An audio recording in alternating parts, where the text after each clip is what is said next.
Can you solve this problem? If you get all the answers right, I'll even consider making you my husband. It was a sweltering August evening.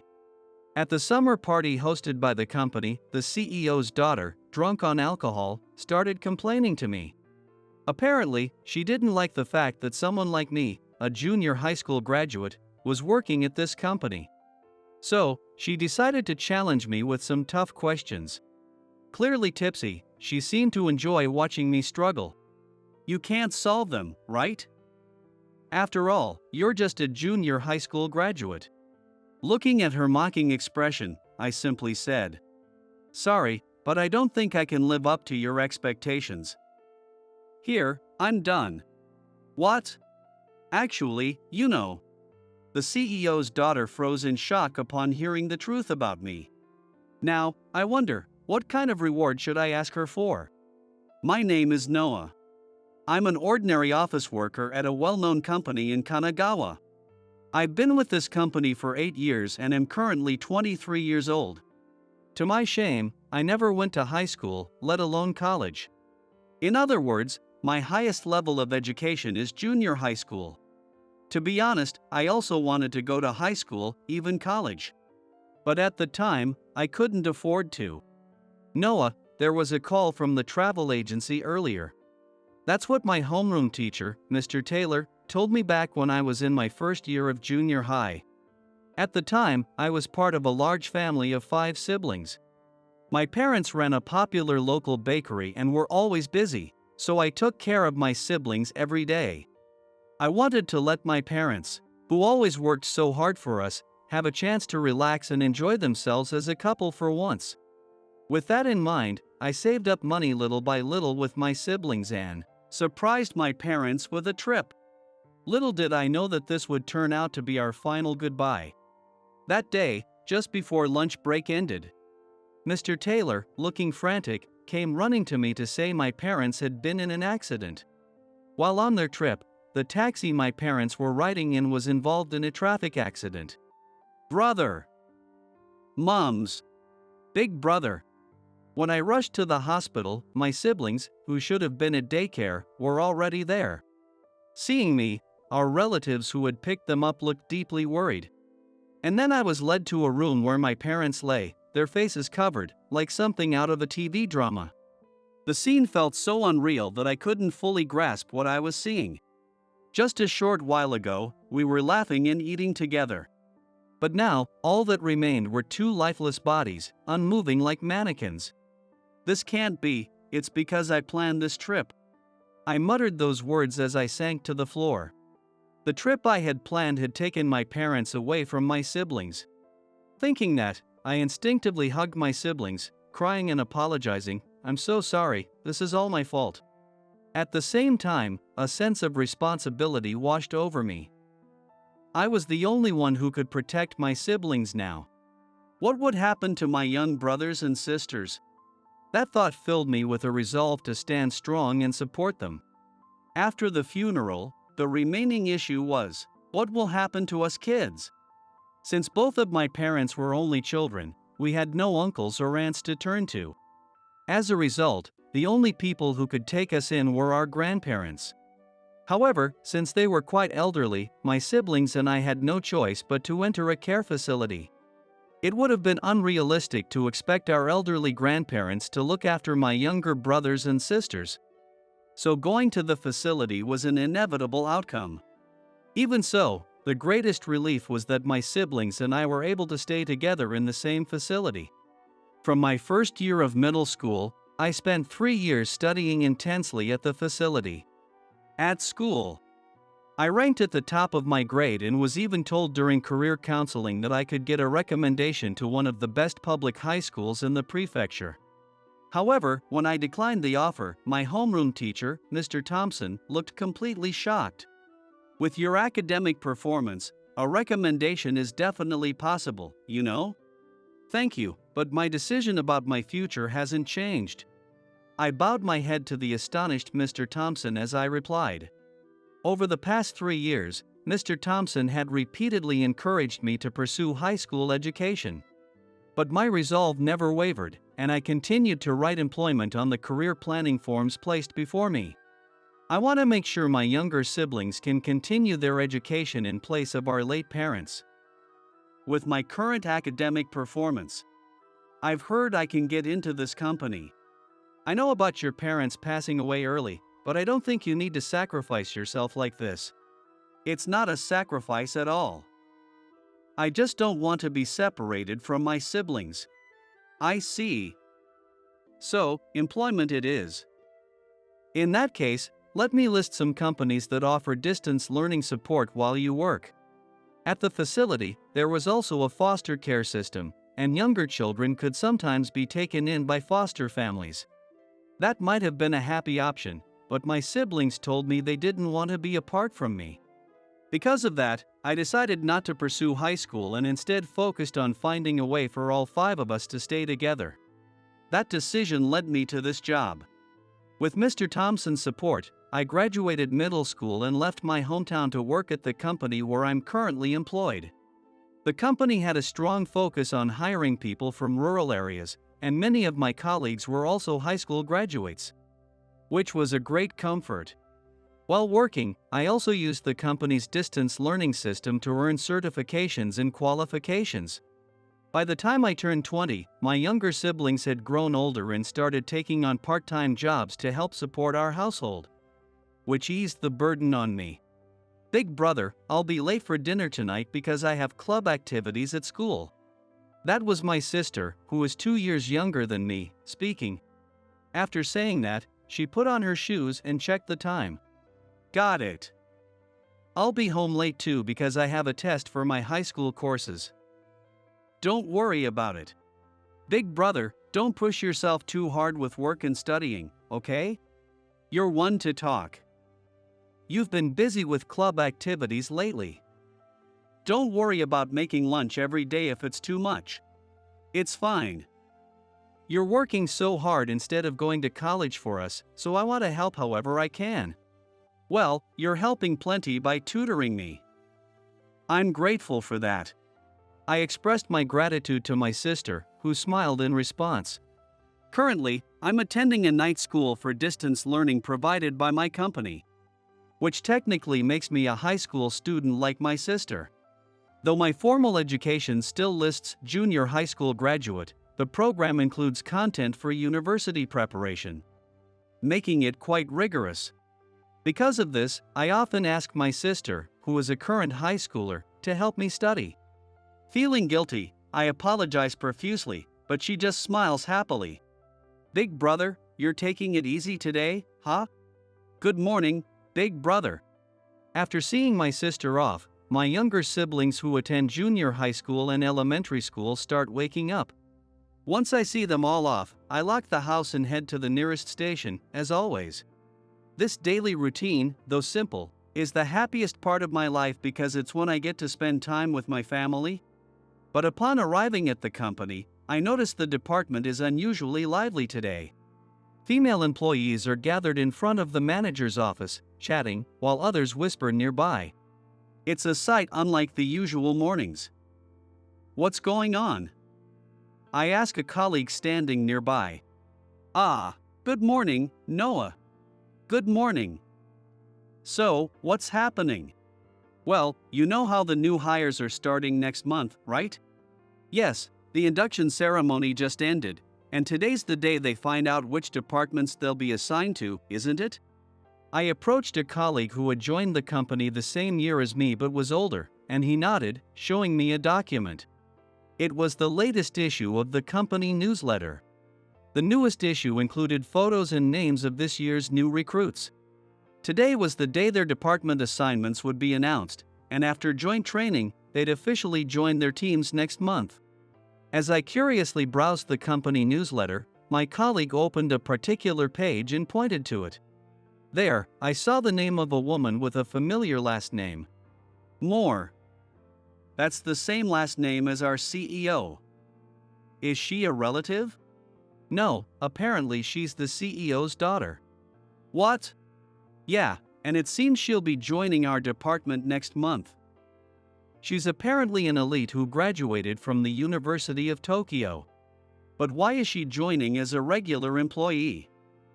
From what I know, wouldn't it be different for someone whose family? Usually, they come in as executives or something like that. But apparently, she's starting as a regular employee to gain experience before eventually taking over the company. My colleague made a face that showed how tedious he found the situation. The other employees seemed to feel the same, their expressions full of unease. It was likely because they knew they'd have to tread carefully around her, given her status as the CEO's daughter. A situation straight out of a drama, ha!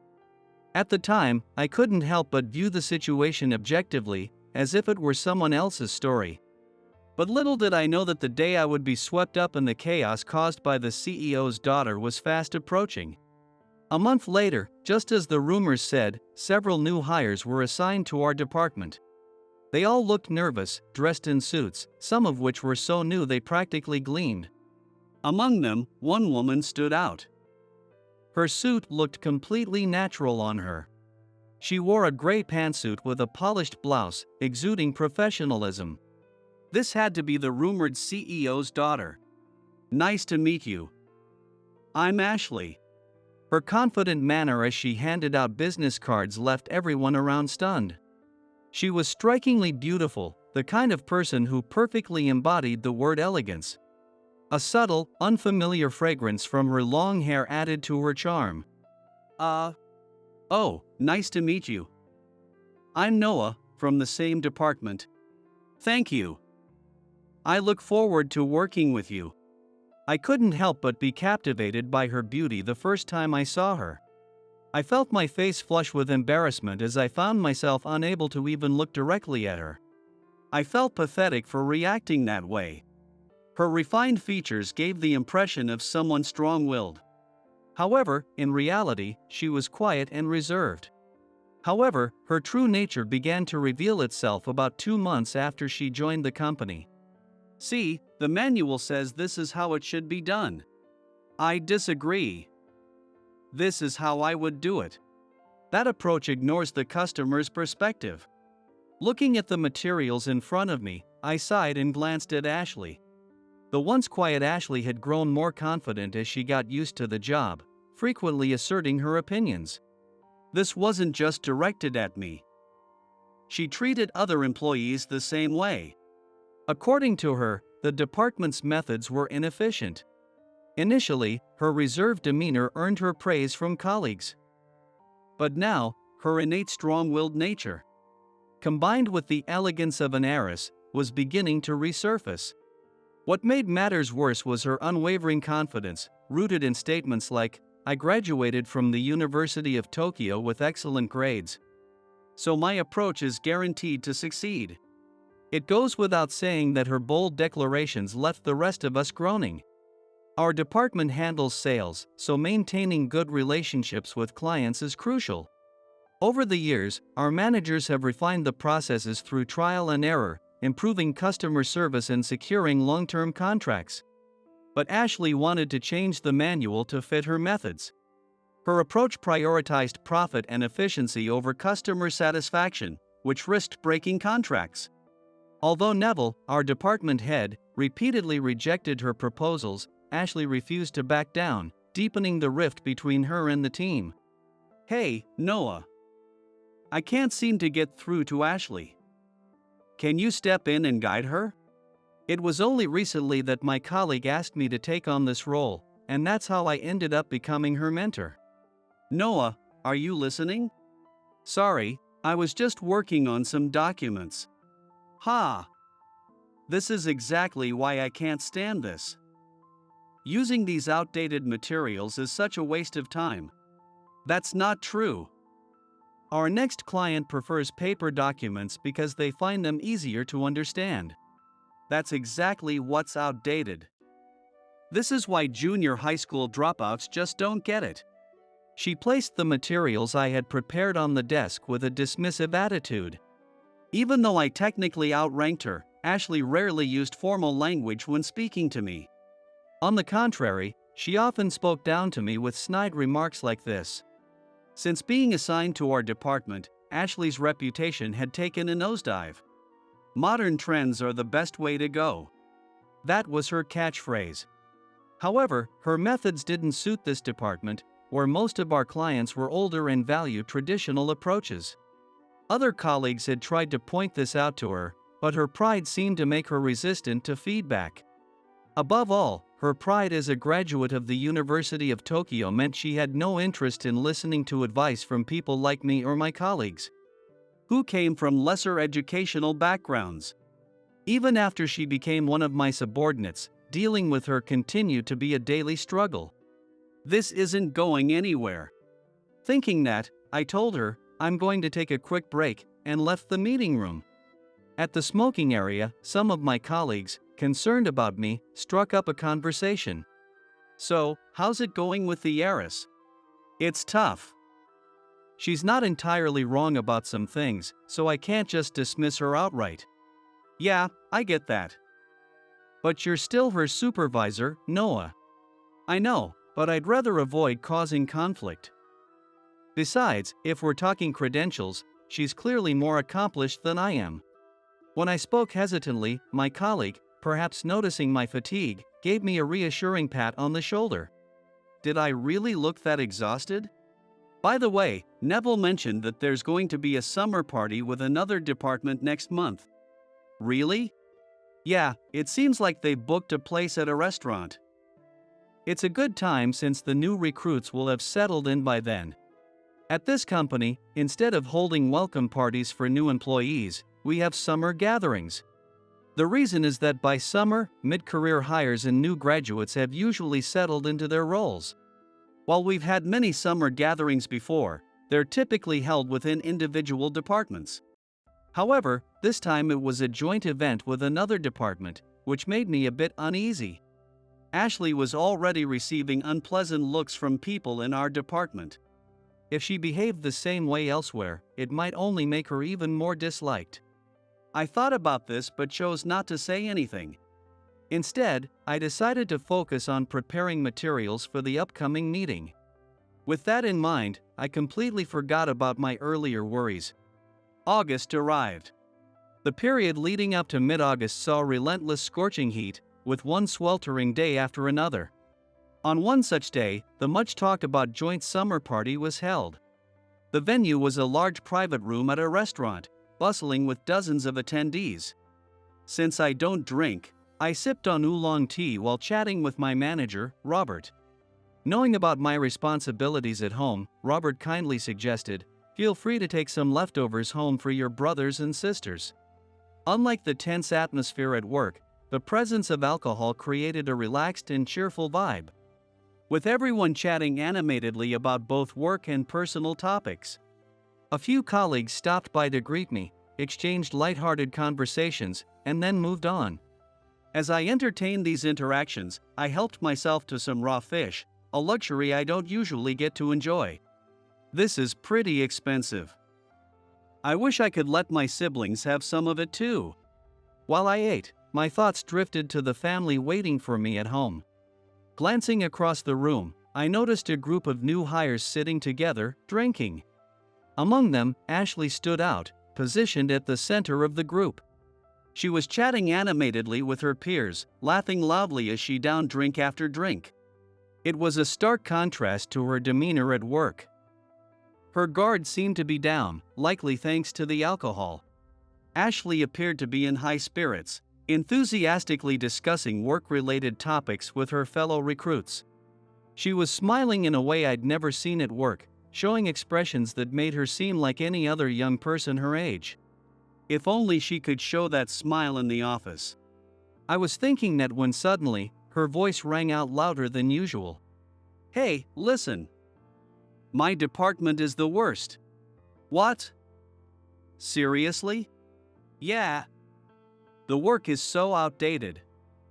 And the systems are ancient. Can you believe it in this day and age?"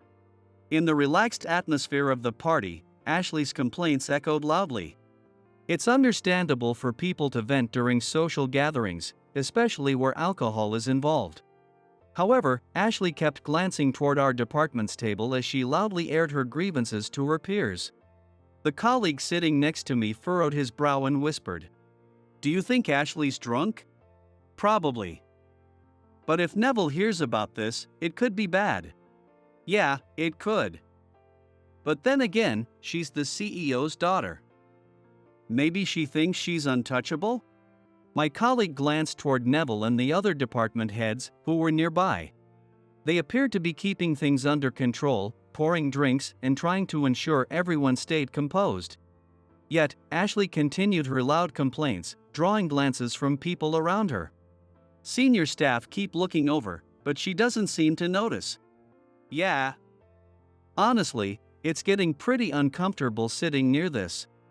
As we exchanged uneasy remarks and felt the atmosphere in the room grow tense, I began to worry about how things were unfolding. Ashley, you've had a bit too much to drink. The voice came from Megan, a senior colleague seated near me, as she stood up with a glass of water and walked over to Ashley. She was the same person who had previously asked me to take over as Ashley's mentor. To be honest, both I and my colleague sitting beside me knew that Megan didn't have the best relationship with Ashley. Sure, this is a drinking party, but you do realize it's still an extension of work, right? What's your problem? Hearing that, I turned to look at them again. The new recruits sitting with Ashley all glared at Megan, seemingly annoyed by her comment. Even so, Megan handed Ashley the glass of water, her composed demeanor contrasting with the rising tension of the summer party. I was surprised by Megan's bold move, especially since I hadn't mustered the courage to intervene myself. But then I remembered Ashley was my responsibility now. With that thought, I stood up to support Megan. Unfortunately, this didn't go over well. Ashley, and everyone else, this party is also meant to welcome you new hires. While it's a social gathering, please consider what you say. Why is Noah the one saying this? Well, as your mentor, I felt it was important to point out that you might have had a bit too much to drink. Ah. You're so annoying, Noah. With that, Ashley downed the remainder of her beer in one gulp. Even though she could hold her alcohol, the number of empty bottles around her made it clear she'd gone overboard. You should stop around here. I stepped closer to Ashley to offer another warning. However, she stared straight at me, her gaze sharp and as if she was on the verge of saying something. Something feels off. As I thought that and moved closer, she suddenly grabbed my arm and forcefully pulled me into a shoulder embrace. Her previously angry expression transformed into a sly, grinning face in an instant. The move was classic drunk behavior. I've only attended a few business dinners as part of work. However, Ashley's behavior was strikingly similar to how drunk superiors acted when I had to help them into taxis. What's your deal? Just because you're my superior, you think you can boss me around? You're barely older than me, aren't you? And yet, you talk down to me like you're so much better? Well, as your mentor. Oh, please. Don't act like you're not looking down on me. You're all just laughing at me behind my back, thinking, what's a Tokyo University graduate doing here, being mentored by a middle school graduate? It's the worst. I've never belittled your education or you, Ashley. Why would you make such an accusation? It was true that we were both 23 years old, but I had years of work experience on her. Still, Ashley, clearly upset by this, turned even redder and yelled at me. Don't act like it's not true. You're just a middle school graduate who can't think critically, so all you can do is cling to old-fashioned methods.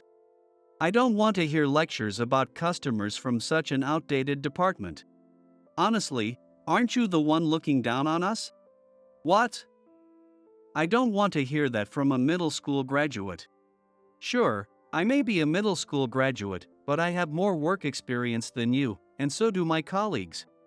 If you keep acting this condescending without understanding that, you're failing as a professional. Hearing this, Ashley's face, which had been flushed with anger, shifted into a more serious expression. She took a deep breath as if to calm herself, then faced me directly and said something shocking. All right, Noah. If you're going to talk so big, let's see how qualified you really are. I heard you're a middle school graduate. Did you cheat your way into this company? What? I couldn't tell if she was being serious or joking, but her accusation left me stunned. Maybe you paid someone off or used connections? Backdoor admissions happen, you know. Don't you realize that's fraud? No, of course not. I didn't do anything like that. Really? Then why are you so confident? For a middle school graduate, you seem awfully sure of yourself. Did you bribe HR or something? What on earth was she talking about? Even though I hadn't been drinking, my head started to ache like I was hungover. I didn't cheat. I passed the exams fair and square. Impossible. This company's entrance exams are notoriously hard. If you're so confident, why don't you take this year's test? With that, Ashley handed me the tablet she had spread out on the table. Displayed on the screen was the company's entrance exam for university graduates. What was she thinking, challenging me with this? While I hesitated, trying to make sense of the situation, I overheard her peers whispering behind her. It seemed that this year's entrance exam had been particularly challenging, and everyone had been talking about it. Ashley, proud of her high score, had been showing off the materials to everyone. My manager and colleagues looked visibly anxious about the situation.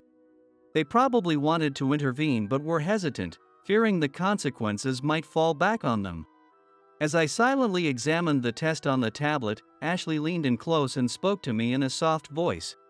If you manage to get all the answers right, I'll make you my husband. I'll even welcome you into the family as my groom. And you'll be a candidate for CEO. Ashley spoke in an overly sweet voice, almost as if she were trying to tempt me. However, her expression was completely at odds with her sweet tone. It was a cold, terrifying look of disdain. It was as if her confident face was saying, "There's no way you can solve this, right?" When I placed the tablet on the table and began writing, Ashley burst into delighted laughter. What? Oh, your name? Well, of course, you have to at least write your name for it to count as a test, right? She then laughed loudly, her tone exaggerated and mocking. I waited patiently for her laughter to die down, then responded in a loud voice of my own. Sorry, but I don't think I'll meet your expectations. Here, I'm done. As I handed the tablet back to her, Ashley stared at the text on the screen, her expression turning to one of complete confusion. Her wide, beautiful eyes froze in disbelief, and the new hires behind her leaned in all at once to peek at the tablet. Wait, what? Isn't this all correct?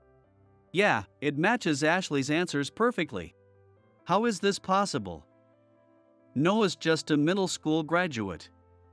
How could he solve these? Ignoring Ashley, who was still frozen in disbelief, the new hires began bombarding me with questions all at once. Scratching my cheek in embarrassment, I noticed how their previously mocking gazes had turned into looks of respect. Why, you ask? Well, that's because I was the one who created this test. What? Even though it was so difficult that we struggled with it as university graduates? Hearing their surprise, I decided to explain. While working at this company, I had been pursuing qualifications through distance learning. If I had attended high school, my academic abilities would have been strong enough to gain admission to a university like Waseda. Even if Tokyo University might have been a stretch. More, the CEO personally requested me to create the questions for this year's new graduate entrance exam. It seemed he intended to make the test especially challenging, given that his own daughter would be taking it, ensuring only the most capable candidates succeeded. Yes, I may be the same age as all of you, but after losing my parents, I attended a distance learning school where I consistently maintained the top rank. That was crucial because I needed the tuition waiver. As I spoke, I walked toward Ashley, who remained frozen in place, unable to process what she had just learned. She seemed unable to process what was happening, perhaps due to disbelief or the alcohol clouding her thoughts, and kept mumbling phrases like, "Why? This doesn't make sense. Academic credentials are important. but what matters most is building trust with people. If you only chase after what's visible, you'll miss out on what truly matters. Not wanting to escalate things or cause any more trouble, I quietly informed the organizer before leaving the event like I was escaping. I don't know what happened at the summer party after that. When I returned home and gave my siblings the leftovers, the rare indulgence of alcohol made me fall asleep almost immediately. Unfortunately, I caught a terrible cold the next day. After notifying my company, I went to the hospital for medicine and spent the next 3 days resting as my siblings took care of me. When I finally returned to work, I couldn't help but feel awkward. After what happened with Ashley and taking time off, this is going to be uncomfortable. However, to my surprise, my colleagues greeted me with unexpected praise. Confused, I asked what had happened, and they explained that Ashley, once so stubborn and dismissive, had started listening to others' opinions. At first, her peers and supervisors were cautious, but gradually, they began to open up to her. Days passed as I observed the change in her behavior with mild astonishment. One day, during my lunch break after finishing my morning tasks, I was eating in the cafeteria. Usually, I bring my own lunch, but today I had classes for my distance learning program. With a major assignment coming up, I prioritized finding a place to work on it over eating a packed lunch. As I took a bite of the sandwich I'd ordered in the cafeteria and focused on my assignment, I heard a soft voice calling my name from behind. Turning around, I saw Ashley standing there, her hair neatly tied back and looking noticeably thinner. The bold makeup and strong-willed demeanor she once carried were gone. She seemed to have undergone a complete transformation. "Please, have a seat." I closed my laptop and gestured to the empty seat beside me. She sat down, holding a water bottle in both hands, staring downward. Noah, I wanted to apologize for what happened the other day." "Apologize?" I asked in confusion, and Ashley lowered her head. Looking closer, I noticed her shoulders trembling. With her face turned downward, it was impossible to read her expression. What am I supposed to do? I'm terrible at dealing with silence like this. As I glanced around, trying to figure out how to handle the situation, it was Ashley who finally broke the silence. After that day, I asked my father about everything. "Honestly, I was drunk, but I couldn't shake the feeling that you were bluffing." "What did he say?" "He said the same thing you did, that you created the test. He also mentioned that the board members agreed with his decision to entrust it to you." "The board? That's a bit exaggerated. It was just because I'm close in age to the new recruits and familiar with the current college entrance standards. My father even expressed his gratitude."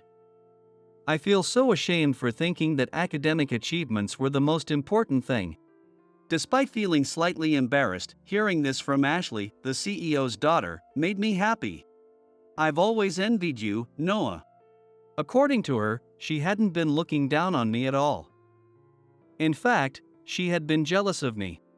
Ashley slowly began to share her story. As the eldest daughter, she had initially been raised strictly as the heir to her family's company. However, when she was 6 years old, her younger brother was born. From that point on, all of her parents' expectations shifted to her brother, leaving her feeling overlooked and ignored. To gain their approval, I poured myself into studying. That's how I got into Tokyo University. But even then, my parents were adamant about making my brother the successor. "I see. But I heard rumors that you were being groomed as the successor now." "That's because I begged them. I asked to take the entrance exam and go through interviews like any other applicant, so I could gain practical experience and prove myself worthy of the position." She spoke with a pained expression, gripping her water bottle tightly in frustration. Then, in a soft voice, she murmured something quietly. "There's no way my brother can manage a business." "Why would you say that about your brother, even though you're siblings?" "Noah, your siblings seem to get along so well." "In my case, my brother was pampered by my parents, and as a result, He's developed the habit of blaming me for everything bad and running away from his own responsibilities. What? That's why he'll never be able to manage a business. He's not the kind of person who can take on the responsibility of others' lives and lead. Right now, he's still a high schooler, but soon enough, he'll become an adult. By then, it'll be too late. That's why she had been so desperate for her father to acknowledge her. Looking like she was about to cry, Ashley's face showed signs of exhaustion, with dark circles under her eyes. As though the tension holding her together had finally snapped. She stood up slowly and bowed deeply. I was in such a rush to prove myself that I wasn't looking at those around me and ended up spinning my wheels. Your words yesterday opened my eyes. Like this, I'm not suited to be a CEO either. As she apologized, she seemed so small and fragile, a far cry from the strong-willed person she usually was. I should have listened to her more and offered support when she needed it. That thought crossed my mind unconsciously as I gently told her, "Please, raise your head." Her eyes were already brimming with tears, ready to spill at any moment. I handed her my handkerchief and said, "If you're okay with it, I'll listen to your concerns and help you with anything you don't understand. Let's work hard together." "Yes." "Thank you, Noah. Don't mention it. I've been hearing a lot about how hard you've been trying lately. Everyone's noticed. It would be such a waste to give up now." I said that, knowing all I could do was offer her gentle encouragement. But she told me that those words alone had saved her. From then on, Ashley's demeanor changed drastically. The tense expression she usually wore was replaced with a calmer, more relaxed one, as if a weight had been lifted from her shoulders. Even her colleagues and supervisors noticed the change, and the workplace atmosphere became noticeably more pleasant. Ashley smiled more often now, making her easier to talk to, and I found myself enjoying our conversations. Our relationship also began to change. Outside of work, she started helping me prepare for my university entrance exams, essentially becoming my tutor. Perhaps because of her experience with her younger brother, she was great with kids, and my siblings quickly grew attached to her. "Hey, Noah. How's Ashley doing lately?" "Ah, good morning, Mr. Moore."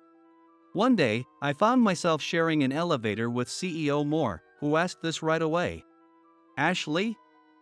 "She's gotten used to the work and has been building great relationships with our new clients." "I see. Compared to before, she's much more approachable now." "Yes, it's a result of her hard work, I believe." "Ha, as expected of you, Noah. You've been keeping a close eye on her, haven't you?" "What?" His cryptic comment left me flustered, and he gave me a hearty pat on the back, looking pleased. "Ah, Dad, no, Mr. Moore." "Oh, Ashley. Heading to a meeting?" "Yes." "What about you? What are you doing here?" "Just telling Noah to keep taking care of you. After all, you seem to like him quite a lot. You even said you'd like him as your husband, didn't you? Right, Noah?" "What?"